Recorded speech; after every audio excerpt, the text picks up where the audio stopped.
The crisp $100 bills lay exposed in the steel safe, a deliberate trap set by a man who had learned to trust no one.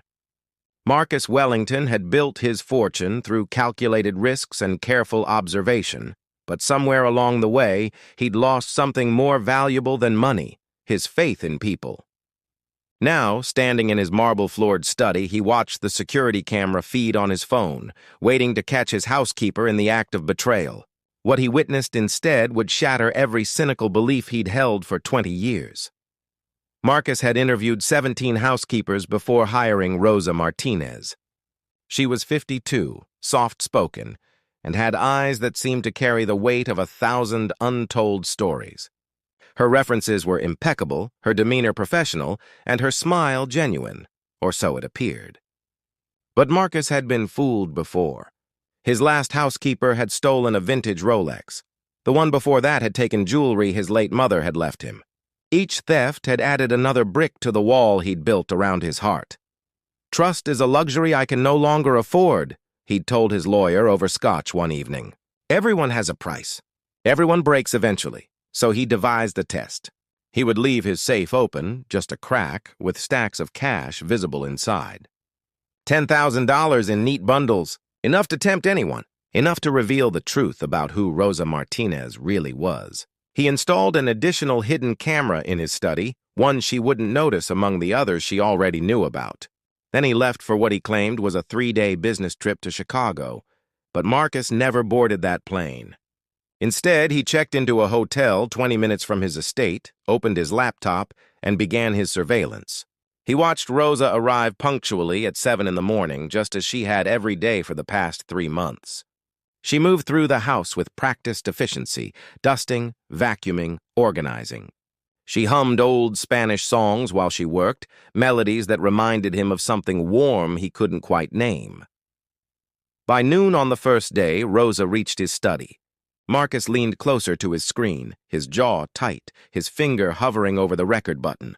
She noticed the safe immediately. He could see her freeze in the doorway.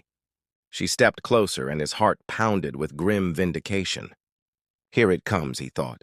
"The moment that proves I'm right about everyone." But Rosa didn't reach for the money.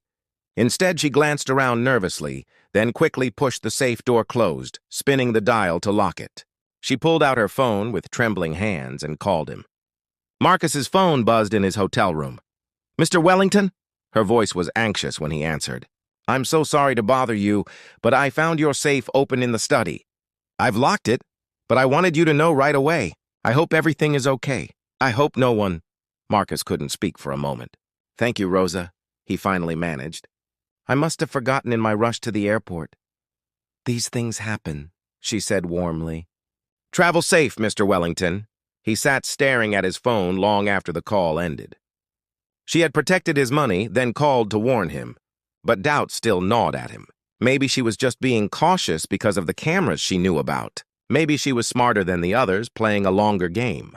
He needed to be sure. The next morning, Marcus reset the trap, but this time he transferred the camera feeds to his phone and added a new element. He left an envelope beside the cash with Rosa's name on it, containing a note written in his assistant's handwriting. "Rosa, Mr. Wellington wanted you to have a bonus for your excellent work. Please take $500 from the safe. He'll be away all week." It was the perfect setup. She had explicit permission. No cameras she knew about watching. No reason not to take the money. Marcus watched from his hotel room, disgusted with himself for the test, but unable to stop. He had to know. Rosa entered the study during her lunch break. She saw the envelope, opened it, and read the note. Marcus watched her face cycle through surprise, confusion, and then something that looked like pain. She folded the note carefully and placed it back in the envelope. Then she picked up her phone and dialed not Marcus's number, but someone else's. "Hello, Dr. Chen," she said softly. "This is Rosa Martinez. I'm calling about my daughter's treatment bill." "Yes, I know it's overdue." "I'm so sorry. I have the money now. I can bring $500 today. Would that be enough to schedule her next appointment?" Marcus felt something crack inside his chest. He pulled up his background check on Rosa with shaking hands. Details he'd barely glanced at before. Daughter, Sofia Martinez, age 16. Medical condition, leukemia. Insurance status, minimal coverage.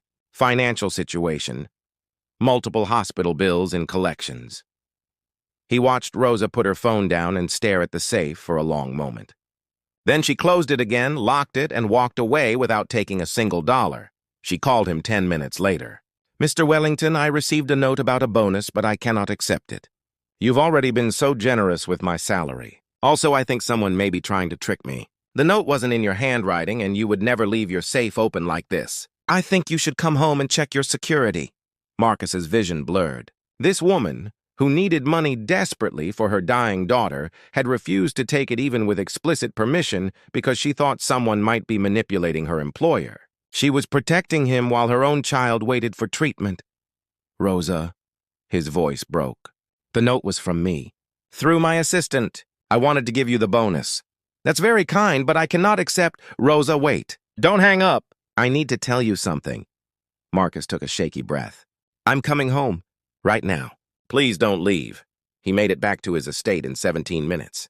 Rosa waited in the foyer, worried and confused. Marcus walked past her into his study, opened the safe, and pulled out not $500 but $15,000 in cash. He handed it to her, and when she tried to protest, he held up his hand. "I'm ashamed," he said quietly, tears streaming down his face. "I left that safe open on purpose. I've been testing you, Rosa, because I'd forgotten what it means to trust someone. I'd forgotten that good people exist." His voice cracked. "You have a daughter fighting for her life, and you still chose integrity. You protected a stranger's money while your own child needed treatment. I don't deserve your kindness, but please, please let me help Sophia." Rosa stared at the money in her hands, then at Marcus, understanding dawning across her face. "You were testing me? I'm so sorry." She was quiet for a long moment, then said softly, "My mother used to tell me that character is who you are when no one is watching. But Mr. Wellington, character is also who you become after you've been hurt. You built walls to protect yourself. That's not wrong. That's survival.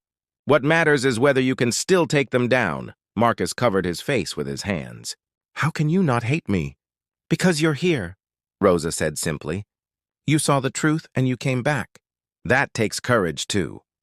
In the weeks that followed, Marcus paid for Sophia's complete treatment. But more than that, he showed up. He met Sophia, a bright teenager who dreamed of becoming a doctor. He established a foundation to help families struggling with medical debt. He invited Rosa and Sophia to dinner, not as employer and employee, but as friends. One evening, 6 months later, Marcus stood in that same study with Rosa. Sophia had just received news that she was in remission. The safe sat closed in the corner, no longer a test or a trap, but just a safe. "Thank you," he said to Rosa, "for teaching me that the richest thing a person can have isn't money. It's the ability to see good in the world, even when the world has given you every reason not to." Rosa smiled, her eyes bright. "And thank you for remembering how to hope again." Marcus had spent 20 years believing that everyone would betray him for money. It took one housekeeper's unshakable integrity to prove that some treasures can't be stolen and some people can't be bought. His safe had been a trap, but Rosa's honesty had been the key that unlocked something far more valuable: his humanity.